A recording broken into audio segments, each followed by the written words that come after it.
তো বন্ধুরা আজও আবার সন্ধ্যায় চলে আসলাম রান্নাঘরে। তো রান্নাঘরে এই দেখো আমি এখানে পেঁয়াজ কুচি, লঙ্কা কুচি আর গাজর কুচি করে নিচ্ছি। একটু সন্ধ্যায় টিফিন করব তার জন্য। তো প্রতিদিন সন্ধ্যায় তো বাবুকে কত রকম খাবার দাবার এনে দিতে হয়। তো আমি কালকে বাবা বললে মাংস এনেছিল, তার থেকে কিছুটা বাঁচিয়ে রেখেছিলাম। আর এখানে একটু আটা মেখে নিয়েছি, ময়দা।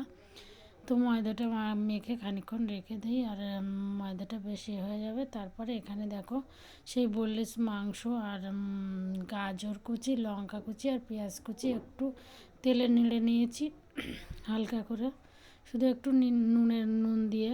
আর কিছুটা এখানে স্যুপ করার জন্য আলাদা করে করে নিয়েছি। আর আজকে দেখো আমি মোমো তৈরি করছিলাম। তো মোমোর সাজগুলো কিন্তু আজকে একদমই ভালো হয়নি। তো যাই হোক, মোটামুটি করতে হয় তাই করেছি। তো সন্ধ্যায় টিফিন, তো ওর মধ্যে যে ইয়েগুলো পুরগুলো দিয়েছি ওটাই তো টেস্টি করবে। তারপরে একটু স্যুপও বানিয়েছিলাম টেস্টি কর। আর এখানে আমি স্যুপ মানে কিছু আর কি কম পড়েছিল পুর, তো এখানে আমি কিছু গাজর আর পেঁয়াজ আর লঙ্কা করে নিয়েছিলাম। তাও কিছু সবজি মোমোও বানিয়ে নিয়েছিলাম। আর এখানে মোমো বানানো আমার রেডি। আর এখানে সস দিয়ে সবার জন্য সাজিয়ে নিয়েছি। তো চলো বন্ধুরা, এখানে আজকের আমাদের ভিডিওটা এখানেই শেষ। আর ভালো লাগলে লাইক, কমেন্ট, শেয়ার, সাবস্ক্রাইব করে দিও। টাটা।